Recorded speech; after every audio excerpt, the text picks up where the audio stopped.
Welcome to the Creating with Beauty podcast, where God's love and beauty flow through our hearts and hands with peace and intention. Here you'll find honest conversations, inspiring stories, and gentle invitations to create with the beauty and wonder already in your life. Beauty is both a gift and an invitation, leading us down a sacred path with Jesus. What I was going through, and I felt like in that season, there was something in me that was becoming who I was meant to be. Hey there, everyone. I wanted to hop in before the interview begins and share with you that Jodi's interview was so full of goodies and insight and wisdom and encouragement that I needed to break it up into 3 separate episodes or 3 separate parts, because if I didn't, the one episode would be like an hour and 20 minutes long, which is a really long time, but really full of information. So I'm breaking this up into 3 parts. And this first episode, as you know, is becoming who you were meant to be. And part 2 will be living with eyes wide open. And part 3 is, this is the stuff of life. So be on the lookout for those. They'll be released within a week, all 3 of them within 1 week. And I'm excited for you to get to know Jodi better and experience some of her story and God's love and beauty through it. All right, friends. So thank you today for joining me on the podcast. I have Jodi Shaw, my dear friend Jodi Shaw, joining us today from White Owl Wings in South Dakota.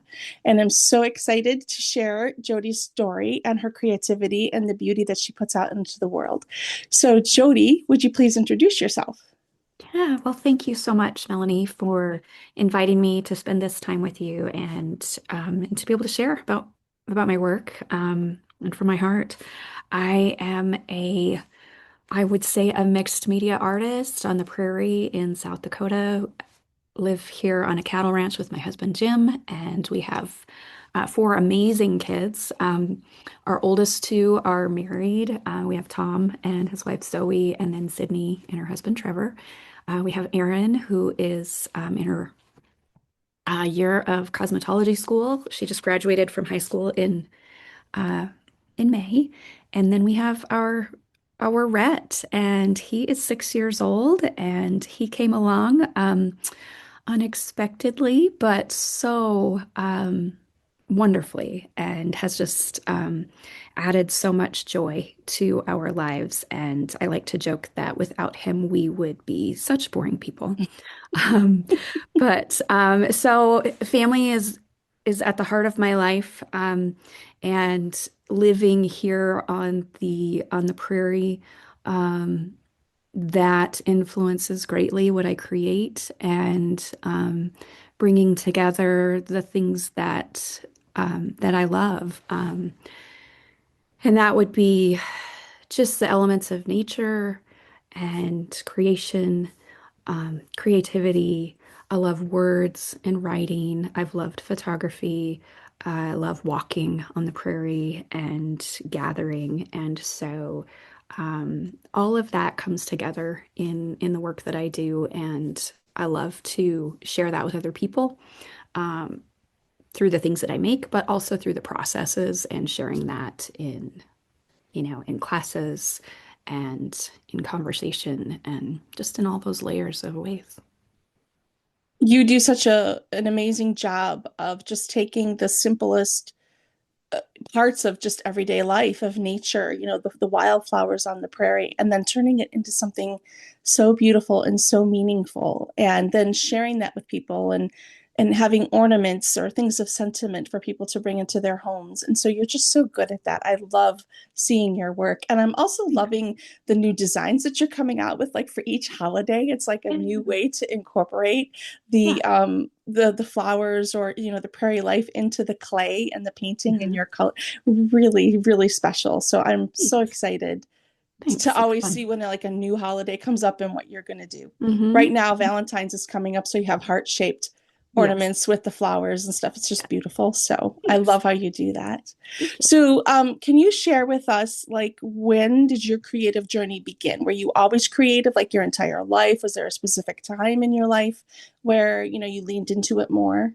Sure, that's a great question. I was thinking about that this morning, and I would say that creativity has grown in me from the beginning. I have always had like fascination and curiosity about things. So I've always loved to learn. Um, and so I would say that like I've always loved kind of collecting things or seeing a variety of things like rocks, like birds, um, leaves and flowers. Like my grandma, she would press them. We would press leaves and flowers together. And I just always thought that was such a fun, like just a fun process. So just kind of those little things of nature, but also just being really just interested in a lot of things. Um, but I loved to paint, use markers as a child, and I remember making snowflakes at my grandma's breakfast nook table, and my my Aunt Linda, she had given me, when I was 9 years old, she had given me a box that it was a cardboard box, just a basic cardboard box that you get maybe like fruit in because it was a little more sturdy. But she had cut out pictures that she thought I would enjoy and used Mod Podge to cover and encase this entire box. And I loved it. Oh, Like, I mean, I thought it was so amazing. And there were so many little details, and I loved looking at it and finding all the things that I didn't see before. And so that was kind of my first introduction to collage, is that I just started doing that to any cardboard box that came through the house. I was cutting up catalogs and doing the process of Mod Podge onto boxes and then giving them to people. So that was something that was there. I remember, well, this year, as I was making Christmas tree ornaments, I just kind of had this remembrance of when I was a little girl at Christmas time. I wanted to make things. I wanted to make Christmas decorations. And here I am, in my 50s, and that's what I'm doing. What a sweet full circle kind of thing. Um, so yeah, that's always been there. I was in art club in high school. If there was something to be drawn or painted, for a backdrop or a class float or something, I was right in the middle of that always. it's interesting to see how the story of the box from your aunt and how that seed was planted and Isn't how it? much of that is representative today or represented today in your work. Yeah. Like when you were telling me this story, I was envisioning the box and then I'm just seeing like visual pictures of your work. And that is just so amazing to like be able to go back and pick a time when you knew that someone had influenced you in such a beautiful way. And here Mhm. you are all these years later and it's still just like coming through your hands. So that's just Yeah, amazing. That's isn't that so cool? It's sweet. fun. Yeah. It's fun to see the seeds that were planted in our, childhood, and how they Yeah. grow and what they become, Right. later on. So that um, makes me excited to see, to watch that in my own kids too. You So was there a specific time when you decided to believe that I am an artist? Yeah, that's a great question. I remember, like in my mid 30s, um, I did, I would say my creativity really, I think with a lot of women my age, scrapbooking was kind of a big thing back in the, Yes. 2000s. Um, and that was a creative outlet for me. And I looked forward to that on Sunday afternoons and doing that.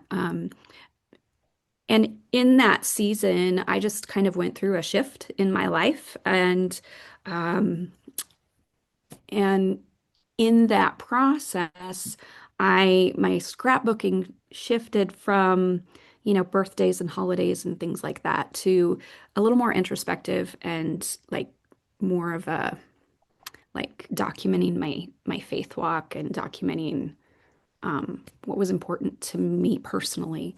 And so there was something in that process, um, and a lot of other circumstances that were happening and transition of my life that made that shift from scrapbooking, which is layers of paper, which Right. transitions really easily into collage, um, to finding a couple of books. The first one was Taking Flight by Kelly Ray Roberts. I found it in a home decor store right in a season of my life that I felt like I was making a big transition. And in that season, before I even saw her book, I had been just feeling like I kept getting these layered whispers and just messages and metaphors of about transition and about metamorphosis and about caterpillars and butterflies and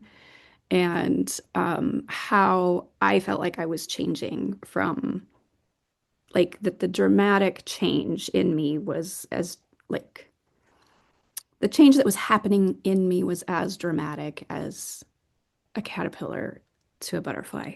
Oh, Like that's how different I felt like I was like what I was going through. And I felt like in that season, there was something in me that was becoming who I was meant to be. mm, Um, and just a lot of sweet messages, I think, to me, books that I read and things that um, assured me that, you know, even though I was feeling like a caterpillar, that that season was important, and that actually, being in a chrysalis and being in a season of waiting was good. Like it might look like there's nothing happening, but there's growth happening and change happening, and then that emergence of just a new life. So anyway, I had been just really processing a lot of that, did a lot of writing about it. And here I walk into this home decor store, and here is um, Kelly Ray Roberts' art, and I'd never seen it before. And then there's this beautiful book about taking flight. And her art, if you're those of you who are familiar with yeah. it, her art was women with wings. And a lot of people, associate that with angels, which is just fine. But to me, I saw her work and then with the words and the collage and all of that, and it was just like, oh, like that's what I feel like. Like I've been changed and that those wings actually represented, being who I was meant to be. And that transition was where I started to transition into making art. So her book um, was kind of like this sweet cookbook of, art projects, with recipes, I would say, and also telling her story, which was so beautiful. But I decided to make the projects, to do the projects, and then I also bought the artistic mother. Um, Erin was just like 3 years old. She was a toddler. And so I decided to do the projects in these two books instead of just looking at them and thinking, oh, they're so nice. And what that did is it just taught me how to use art supplies in new and fresh ways and also in ways that had already been planted in me. Um, and I blogged, that was that season where Hmm. blogging was really kind of taking root. And so I blogged a lot about my journeys when I started sharing on Facebook. Um, and so that kind of um, birth of becoming an artist, I shared that process. Um, and I found back in my one of my scrapbooks from high school, um, when I was a senior, we gave out senior awards and we put them on little paper plates and we cut out pictures and put it on there. Um, and I totally forgotten, but the one that I got, and it was in this scrapbook, was class artist. And it had little stickers on it that spelled out the words, I am an artist. And when I saw that, I was like, yeah, I am. I am an artist. Before I sell anything, whatever, I am. Um, Yeah, that was kind of a long answer to No, but that's an amazing answer because it took us through this process, this journey of realizing, what is within you and then embracing it and yeah, accepting it and yeah, allowing it to nurture and grow you versus not doing that, or like you use the analogy of being in a chrysalis, and how many of us stay in that state, like we mhm, don't allow the wings to come out, and yeah, so it's a beautiful, beautiful analogy, and I'm so thankful you shared that. yeah, Just really, really, and just to see just that story, and just to see, like, and visualize your work and the colors and the things that you use in your work, it just comes through.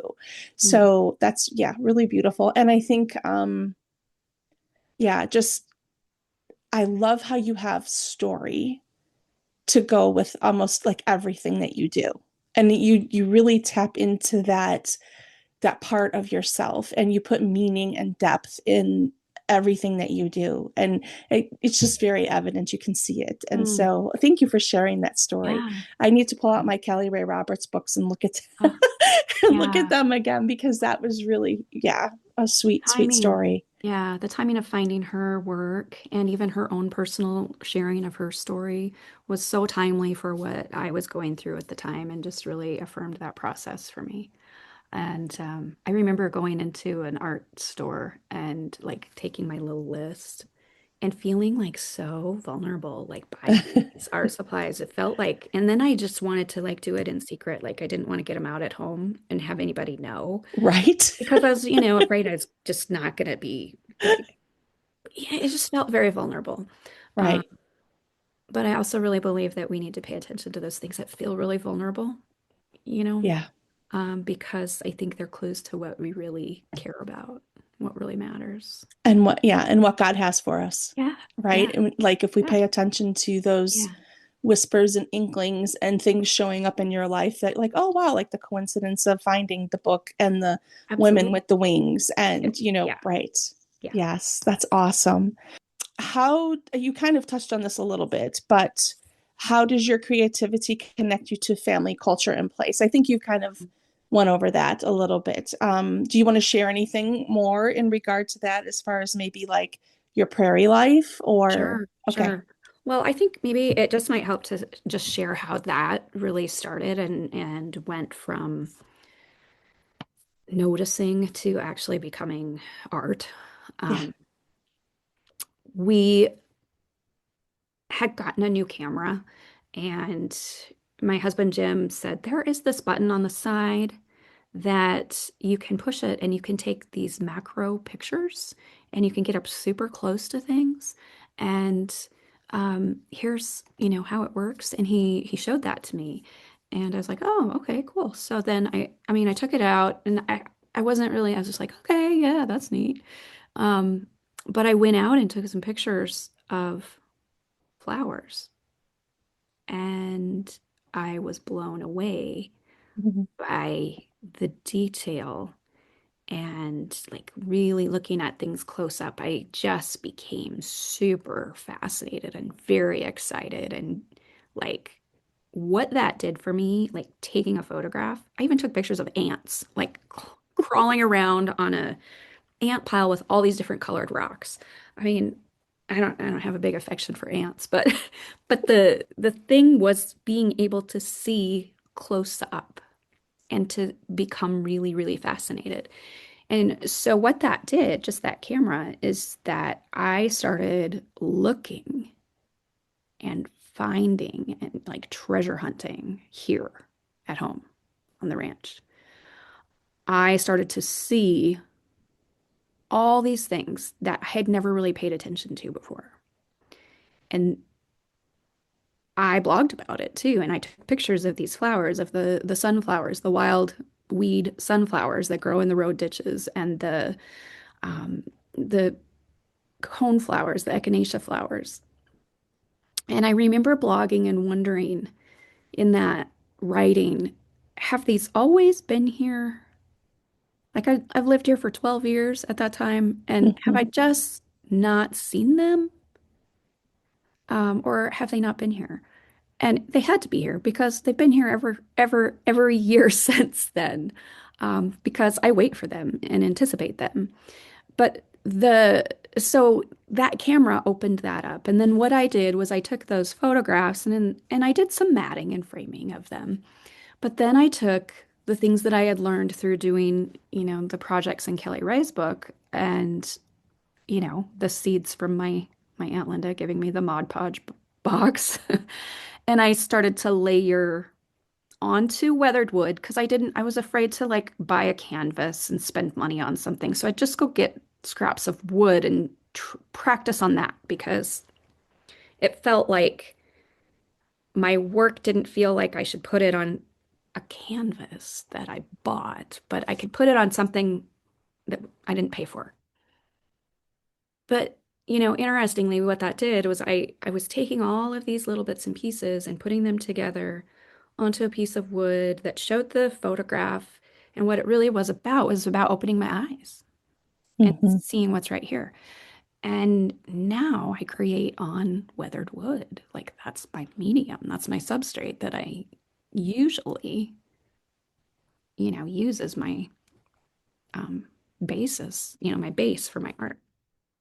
Um, and so that opened my eyes to the beauty that is right here, right where I am on the prairie. And the prairie is a place that a lot of people are like just driving through. Like if you're in South Dakota, you're driving through the prairie as fast as you can to get to the Black Hills for these beautiful views. But the prairie is best seen if you stop and you get out and you walk, because Hmm. that's when you see all the pretty little details. Right. Yeah, And absolutely. that's how my art connects me to the land, and the land, you know, leads me to my art. A couple years ago, we took a road trip out west and we drove through South Dakota. Mhm. And it was the time of the year when all of the sunflowers were Mhm. in the ditches. And it, like, I thought about you constantly for, like, I don't know, Uh-huh. what, 400 miles? I mean, it was Right. Yeah. amazing. It was just so pretty. But there was nothing else, like, except for like those sunflowers in the ditches, Yeah.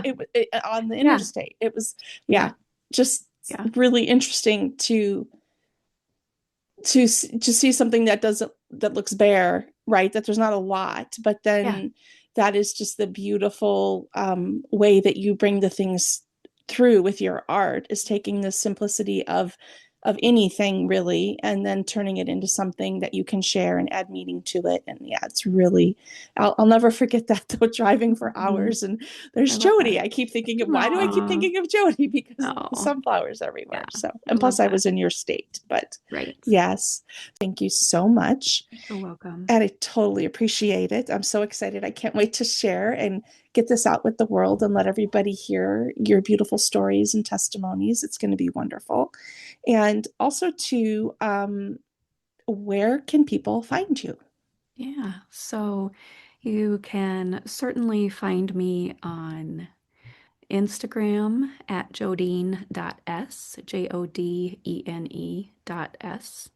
That would be my art page. Okay. Also, my website is whiteowlwings.com. Okay. And I will put that in the Whiteowlwings.com. description as well. Yeah. Yeah. Um, Find me there. I do have a Facebook artist page, but everything that I put on Instagram, you'll find, on Facebook too. But those are those two places. And then also, I do have Etsy. I have an Etsy site, and that is if you go on Etsy and you look for my name, and I can send you the exact link, but right. I'll Etsy is put that. Jodi Shaw. Um, But if you follow me on Instagram, also, I have Etsy. I don't list everything I have available on Etsy. So a lot of people just follow my Instagram and then they're like, oh my goodness, I love that. Do you have that available? And then we just end up, coordinating and I make one for them or whatever. So you don't have to, wait for something to appear on my Etsy site to reach out to me and, we can, if you see something that you like, let's talk. Absolutely. And also, like I had mentioned, following Jodi on social media is a treat. She Oh, shares just the thanks. simplest, sweetest things of daily life that are beautiful and inspiring and encouraging. And so, even if you're not in the market to buy art, but I hope that Yeah, you do buy her art, go follow her on social media because it's really, I love your posts. They make my day. So thanks. when you pop in a heart rock, or I get great joy out of seeing Rhett and all of his scientific and creative Oh yeah. adventures. Yeah. Yeah. He's got So, got yeah, a curious mind also. So, absolutely. but yeah, and anything, that I have coming up, I share through social media. So, Right. like any events where I'm gonna take my art or offer a class online or in person. You can find that on my social medias and my website too. Awesome. All right, Jodi. Thank you Okay. so much for being Yes. here. Yes. And I will talk to you soon. Okay. All right. Thanks, Thanks. Melanie. This was lovely. It Thanks. was lovely. Thank you. Okay. Bye-bye. Bye.